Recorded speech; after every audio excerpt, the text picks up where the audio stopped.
He walked in with full financing, a steady job, and a dream. But before he could even test drive the car, the cops were called on him. What happened next left a nation talking. The lot shimmered in the late afternoon sun as Terrell Gaines pulled up in his 2012 Honda Accord. He had driven this car for over a decade. Every scratch, every faded spot on the hood held a memory. But today, he was ready to move on. Not because the car gave up, but because he could finally afford something better. After months of 14-hour days and an exhausting contract that nearly cost him his sanity, Terrell had come out the other side with a bonus that finally made his dream possible. He stepped out, adjusting his sunglasses. Polo shirt tucked in, fresh khakis, and the unmistakable walk of a man who knew exactly what he came for. He wasn't there to browse.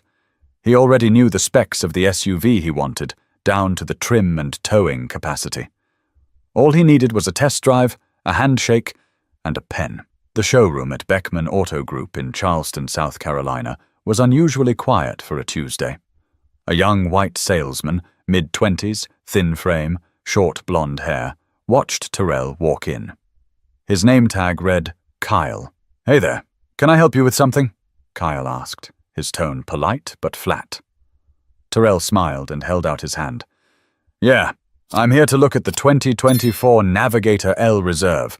Got the pre-approval right here," he said, pulling out a neatly folded letter from his jacket pocket. Kyle glanced at it without taking it. "Okay, you want to see the sticker first? It's priced pretty high." "I'm aware. I already ran the numbers. I'm comfortable with it." Terrell replied, still smiling, still polite. There was a pause long enough for Terrell to feel it. Not panic, just a change in temperature. A moment too long to ignore. Kyle finally motioned toward the lot. "It's around back. I'll grab the keys. Mind if I ask what you do for a living?" "Software engineer," Terrell said simply. "Contracted on a logistics upgrade for Port of Charleston." Yeah? That stuff's complicated," Kyle muttered, as if trying to piece together a puzzle that didn't quite fit. While Kyle went inside to fetch the keys, Terrell wandered outside to the back of the building, where the Navigators were lined up. He stopped next to a black one, deep gloss, chrome wheels, cream interior. It was everything he'd visualized over the past 3 years, but Kyle didn't come back. Instead, another man walked out, mid-40s, dark blue dress shirt, grey goatee, stiff body language. His name tag read, Travis Manager. Terrell's smile stayed, but his jaw tightened ever so slightly. "Afternoon," Travis said. "Kyle said you're interested in the reserve." "Yes, sir. I've got financing through Palmetto Credit. My approval letter is in the folder," Terrell replied, extending the packet again. Travis didn't take it either. "Just curious, what made you decide on the Navigator?" Terrell tilted his head. "I've been eyeing it for a while. Needed something that can handle long trips, tech features, and family stuff." "You've got a big family?" Travis asked. Terrell hesitated. "No, but I look after my niece and nephew on weekends. It helps to have space." Travis gave a short nod, but didn't look convinced. "Mind if I ask how much you're putting down?" Terrell blinked. "I mean, it's all in the paperwork. The letter details the financing, including my down payment." I know, Travis said quickly. "Just for conversation's sake." Terrell exhaled lightly. This wasn't conversation. This was vetting. He had answered these kinds of questions 100 times before, but not here, not now, and not when he was trying to buy something he could clearly afford. Kyle returned, empty-handed. "Sorry, keys are locked in the test drive drawer. Only the senior manager can open that." "Might be a bit." Terrell stared at both of them. "Is there a reason I'm not being shown the car I asked for?" Travis rubbed his hands together. No, it's just protocol. Things have to be cleared, especially with high-end vehicles." Terrell looked back at the SUV. "I came ready. You can verify everything in 5 minutes." But instead of grabbing the folder, Travis glanced at Kyle, then back at Terrell. The air shifted again. But something told Terrell this wasn't about protocol, and the real test had just started. Terrell stood next to the Navigator for several minutes, watching the two men whisper inside the showroom. They weren't in a rush. One leaned against a desk, the other scrolled through something on a tablet. No keys, no clipboard, no car. Just waiting. For what, he wasn't sure. He checked the time. 4:36 p.m. He had planned to pick up groceries after this, maybe stop by his sister's house for dinner. But now, his plans felt like they belonged to someone else. His stomach tightened, though he hadn't moved. A quiet type of frustration crept in. Not loud, not dramatic, but cold and familiar. Inside, Travis stepped out again, arms crossed. "Mind coming back inside for a minute?" he asked. Terrell followed, walking past two sales associates who suddenly found their phones more interesting than anything else in the room. Inside Travis's glass-walled office, Terrell took a seat. Travis remained standing. Kyle leaned against the doorframe. "So," Travis started, trying to sound casual, "we just want to double-check a few things." "Like what?" Terrell asked. "Your credit letter. Do you mind emailing it instead of handing over a printout?" "Sure," Terrell replied calmly. He opened his phone, found the PDF from Palmetto Credit Union, and sent it to the address on the business card Travis had given him. Then he sat there while Travis typed slowly on his desktop. "You have a LinkedIn?" Travis asked suddenly. Terrell looked up. "Yeah? Why?" "Just for verification. Want to make sure everything lines up." Kyle snorted a laugh from the doorway. Travis didn't even flinch. Terrell narrowed his eyes. "What do you think is going to line up on LinkedIn that isn't on my loan documents?" Travis didn't answer. He kept typing. After a beat, Terrell spoke again, his voice quiet but firm. "You didn't ask the guy who walked out of here with a Tahoe 15 minutes ago if he had LinkedIn. You didn't ask where he works or how big his family is." "That guy's a regular customer," Travis shot back. "No, he's not," Terrell replied. "I saw your interaction. First time, just like me." Travis looked away. Another associate knocked gently and poked her head in. "Hey, Travis, you got a minute?" "Later," he muttered. The woman looked at Terrell, paused, and left. Then came the kicker. Travis leaned forward slightly, choosing his words. "Look, we've just had situations. People trying to pose as buyers, walking off the lot with cars under false approvals. I'm not saying that's you. Just being careful." "Careful?" Terrell repeated. "So you assume fraud?" "No, you know how long I've been working? You know how hard I worked to get here?" Silence. "Do I look like someone who needs to fake my way into a car?" No answer. Travis shifted. Kyle cleared his throat and looked down. Terrell stood. "You want to verify something? Call the credit union. They'll tell you everything you need to know, but I won't sit here like I'm applying for parole." He walked toward the exit of the office. Travis didn't stop him. Kyle moved aside. Back outside, Terrell leaned against the railing near the lot. His phone buzzed. His sister, probably checking in. He didn't answer.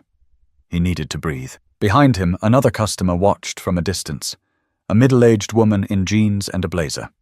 She'd been sitting in the waiting area. Her eyes followed Terrell as if she knew something wasn't right. Inside, Travis picked up the phone. "Yeah, it's Travis. We've got a situation. Can you send a unit over?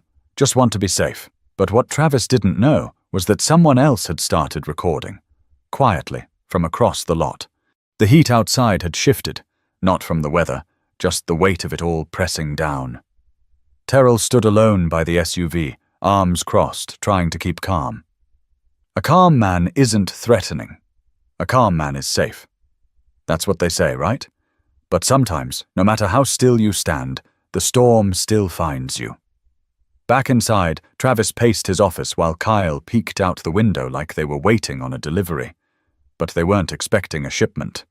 They were expecting backup. The call had already been placed. A report of a suspicious individual. Possible fraudulent activity, potential confrontation.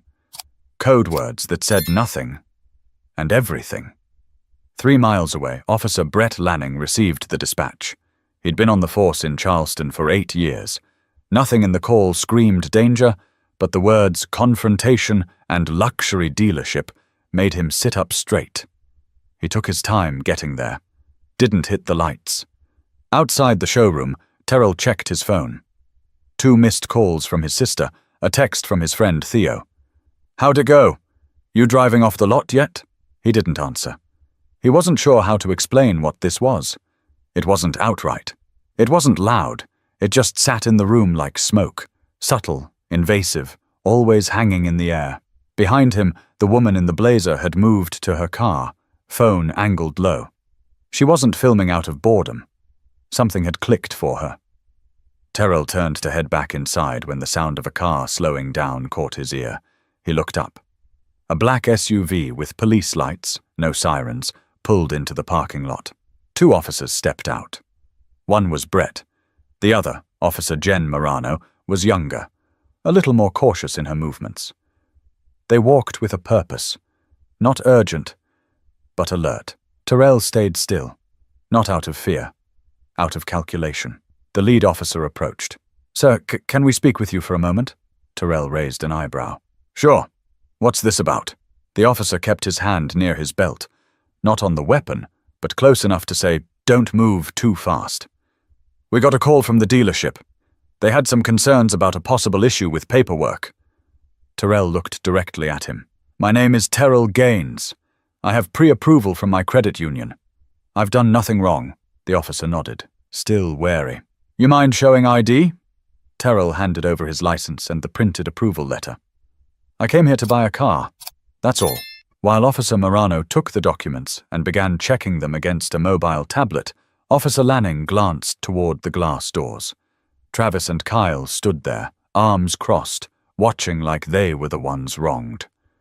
"You've been here how long?" Lanning asked. "About an hour. I came in, told them what I wanted, and they've been dodging ever since. Now this." Officer Morano looked up from the tablet.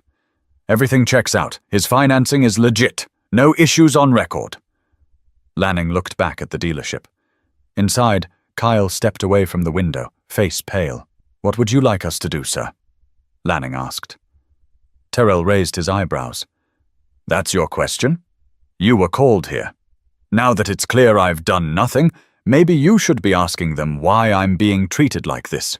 Lanning didn't answer. The woman in the blazer stepped forward. "I've been here the whole time," she said, loud enough for everyone to hear. "That man didn't raise his voice once. He didn't argue. He was patient. They just didn't like him." Lanning turned to her. "Ma'am, do you have video of the interaction?" She held up her phone. "Sure do. Want me to airdrop it?" Officer Morano took the phone and reviewed the video. It showed everything. Terrell trying to explain himself. Travis deflecting. Kyle smirking in the background. It didn't scream racism, but it didn't have to. It whispered it. Officer Lanning walked back toward the dealership. Inside, Travis stepped forward like he had something to say, but whatever it was, it stopped short in his throat. Terrell watched him through the glass. But this wasn't over, and the real fallout was only just beginning. By the time Officer Lanning stepped inside Beckman Auto, the dealership's staff looked like kids caught sneaking out past curfew. The swagger Travis wore earlier had vanished, replaced with something tighter around the eyes. Kyle leaned against the back wall, arms crossed like a shield. Lanning didn't raise his voice. He didn't need to. The silence did most of the work. "Mind explaining why we were called here?" he asked Travis. Travis cleared his throat. "There was some uncertainty about the customer's credentials. We've had incidents before. We just wanted to be safe." "Uncertainty?" Lanning asked. "Because everything he showed us checks out," Travis gestured vaguely. "Look, we have to protect ourselves. Luxury vehicles get targeted for fraud all the time. We've had issues. And you thought this was one of those situations?" Lanning asked, flat. Travis didn't answer directly. He knew better than to admit to profiling on record. But he didn't apologize either. He just stood there, letting his silence fill the room with all the words he wouldn't say. Outside, Terrell leaned against the SUV he came to buy. His hands were in his pockets, his breath slow, but his chest felt tight. Like he'd been holding in something heavy for far too long. He didn't want to look angry. That would only make the story easier to twist. Officer Morano returned his documents with care. "You're good, sir, and I'm sorry for how this played out." He nodded once. "Not your fault." "I know," she replied softly. But still, the woman with the phone, her name was Beth Garrison, a teacher from Mount Pleasant, stood nearby, still holding her phone. She wasn't just a bystander anymore. She'd become part of the story without asking for it, and she wasn't backing down. "Are you filing a complaint?" she asked Terrell, her voice low but firm. He looked over. "Not yet. I hope you do. That was disgusting." He didn't respond. There wasn't much to say. Inside, the manager finally stepped back out. "Mr. Gaines," Travis called. "If you'd still like to move forward with the purchase, we can—" Terrell turned around slowly. "No." Travis blinked. "No?" he repeated, trying to recover his footing. "I came here with everything ready. You ignored me. You questioned me. You called the police on me. And now you want to make a sale." "It wasn't personal," Travis said too quickly. Terrell's voice stayed steady. "That's exactly what it was." The words cut the air like glass. A few more customers had trickled in by then. They weren't close enough to hear the whole exchange, but they saw enough. They saw the cops. They saw the tension. They saw Terrell refusing the deal. Beth turned her camera back on. Terrell didn't raise his voice, didn't make a speech. He just looked around at the people in the lot, looked at the black Navigator he had wanted so badly, and walked away, straight to his car. He got in, shut the door, and sat for a moment. No music, no call, no ignition. Just silence. Not because he was broken, but because he was processing. Then he turned the key, pulled out of the lot, and left. No drama, no threats, just quiet power. Behind him, Beth uploaded her video with a short caption. "Black man tries to buy a car. Staff calls the police. You tell me what part of this makes sense." By nightfall, it had nearly 500,000 views. But what that video triggered, across phones, timelines, and living rooms, was bigger than any of them expected. That night, the video hit social media like a dropped match in dry grass. It didn't need flashy edits or dramatic music. Just the raw, steady footage of Terrell standing still while authorities surrounded him. His calm was the loudest part of it. Beth Garrison's post was reshared by a local activist group, then picked up by a regional journalist who recognized the dealership in the background. By morning, it was on Twitter, TikTok, and YouTube. The hashtags weren't clever. They were direct. "Buying while black," @Beckman Auto / Charleston calls cops. By 8 o'clock a.m., Beckman Auto's inbox was full. Emails from former customers, news outlets, even a few national civil rights attorneys. Their voicemail couldn't keep up. The dealership's Facebook rating dropped from 4.8 stars to 2.3 overnight. The comments were brutal and relentless. "Is this how you treat paying customers? Do you verify LinkedIn accounts for everyone, or just the ones that make you uncomfortable? Shameful. You lost my business for good." Inside the showroom, Travis was pale, jaw clenched, trying to hold it together. Kyle tried to delete his own social media accounts, but it was too late. Screenshots were everywhere. "I didn't say anything racist," he kept insisting. "You didn't have to," one of the receptionists muttered under her breath. The dealership's owner, Richard Beckman, a man in his 60s with more money than patience, stormed in just before noon. He slammed the office door shut and pulled up the video. "This is what I wake up to?" he barked at Travis. "What the hell were you thinking?" "I was following protocol," Travis replied, flustered. "High-value car, unverified identity. He had pre-approval." Beckman snapped. "And you called the cops? Are you out of your damn mind?" Kyle tried to speak, but Beckman cut him off with a glare. "We're issuing a statement, now. I want this out within the hour." The dealership scrambled to clean the mess. Their first attempt at a public response was a disaster, a cold, vague apology that said nothing. "We regret the situation that occurred and are reviewing our internal protocols to ensure all customers are treated fairly." The comment section erupted. "Regret the situation? That's not an apology. That's damage control. Say his name. Say what you did." Meanwhile, Terrell was sitting in his apartment, laptop open, coffee untouched. His phone buzzed every few minutes, friends checking in, Journalists asking for interviews, attorneys offering representation. His sister called. This time, he answered. "You okay?" she asked. "Yeah," he said after a pause. "Just tired. They made you look like a threat for trying to buy a car." "I know. What are you going to do?" He stared out the window for a long second. "Not sure yet, but I'm not letting this slide." His friend Theo called next. "Man, I saw the video. You went through all that and still kept your cool. I would have lost it. I thought about it." Terrell admitted. "But then what? They'd spin it. See? Aggressive, loud, dangerous. They don't get that out of me." By early afternoon, local news outlets were at the dealership. A few protesters stood out front with handmade signs. "He was a customer, not a criminal. We're not threats. We're shoppers." Terrell wasn't there. He didn't want to stand in front of cameras. Not yet. Instead, he answered an email from a local journalist named Camille Rivers. She requested a sit-down, just him and a small crew. He hesitated, then agreed.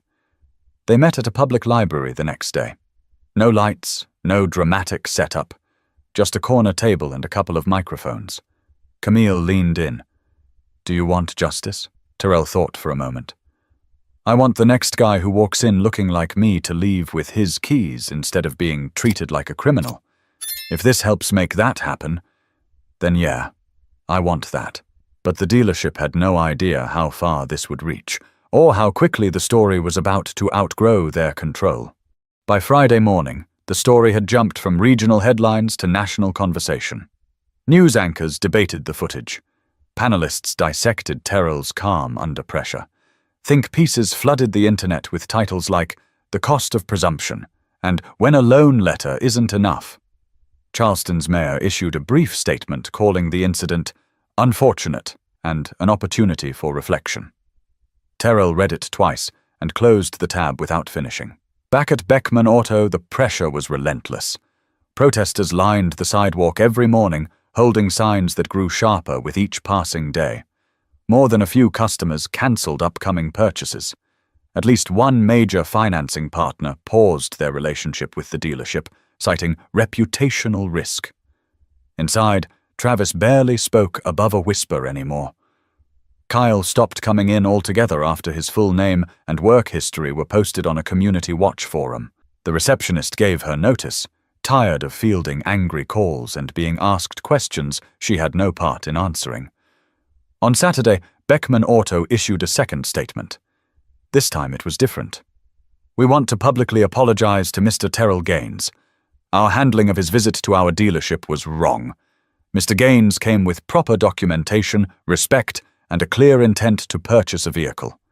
He deserved better from us, and we failed. We are committed to retraining our staff, reviewing our policies, and reaching out to Mr. Gaines privately. We apologize not just to him, but to our entire community." It was better, but not enough. That night, Terrell sat down with Camille Rivers again, this time for a follow-up piece. "They're scrambling now," she said, flipping through her notes. "Does any of it feel genuine to you?" "I think they're scared," Terrell replied. "Scared of losing money, scared of the attention, scared of what this says about them." "And how do you feel?" He leaned back in the chair, eyes steady. "I don't need an apology. I needed respect. That's not something you hand out after the fact. It's something you show up front. They failed at that. Do you plan to sue?" Terrell paused. "I've talked to a few attorneys. But honestly, it's not about the lawsuit. It's about the message. You don't get to treat people like suspects just because they don't fit your expectations." Camille closed her notebook. "I think people needed to hear that."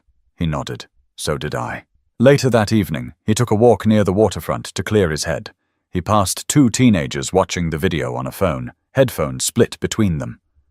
"That's the guy," one of them whispered. Terrell kept walking. He wasn't looking for recognition. He just wanted his dignity back. A few days later, something unexpected happened. A different dealership, Gordon and Hines Motors, located across town, reached out with a private message. The owner, Leland Hines, wrote personally, Mr. Gaines, I saw what happened to you, and it was unacceptable.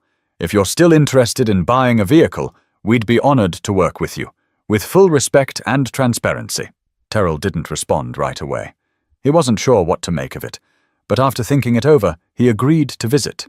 Quietly. No press. No camera crew. When he walked in, Leland himself met him at the door. No clipboard. No suspicion. Just a handshake and a smile. "We're here for whatever you need," he said. They talked. They ran the numbers. No hoops, no sideways glances. Just a business transaction treated like any other. 2 hours later, Terrell drove off in a charcoal grey 2024 Navigator L Reserve. No police. No accusations, no apologies needed. Just keys. But even with the purchase complete, Terrell knew the real story wasn't about a car. It was about the people who tried to stop him from driving off in the first place. The Navigator sat parked in Terrell's driveway, spotless, not a fingerprint on it. For days he didn't even drive it, not because he wasn't proud, he was, but because it wasn't really about the car anymore. That SUV had turned into something else, a symbol of everything that had gone right in his life, and everything that had gone wrong in a single afternoon. He wasn't angry, not in the way people wanted him to be. He was focused. His inbox still filled with messages, strangers thanking him for his composure, parents sharing their own stories of being doubted in boardrooms, classrooms, and sales floors. One message hit harder than the rest. It came from a young man in Ohio. "I almost quit my job last week after being profiled by a customer. Your story helped me hold my head higher. Thank you." Terrell read it twice. And then again. He hadn't set out to be an example. But now, people were watching and listening. So he wrote a post. Nothing dramatic, just a picture of his new car and a caption. "Respect shouldn't depend on what you drive, how you dress, or what you do for a living." I didn't speak out for sympathy. I did it because silence lets behavior like that continue. Say something, every time. Within hours, it had thousands of likes. And more importantly, shares. Conversations were starting, not just about Terrell, about policies, training, bias, and what fairness really looks like when no one's recording. Camille invited him on a podcast. He almost declined, but changed his mind last minute. "Why do you think this moment hit people so hard?" she asked on air. "I think people are tired," Terrell answered. "Tired of having to prove they're not a threat. Tired of the small humiliations that pile up until one day someone records it, and the whole country acts shocked." She let the silence sit. Then he added, "But maybe, just maybe, it wakes a few people up, makes them pause before they judge, makes them ask instead of assume." That's how change starts. It wasn't dramatic. It was honest. And it was real. The following week, Beckman Auto tried to move on.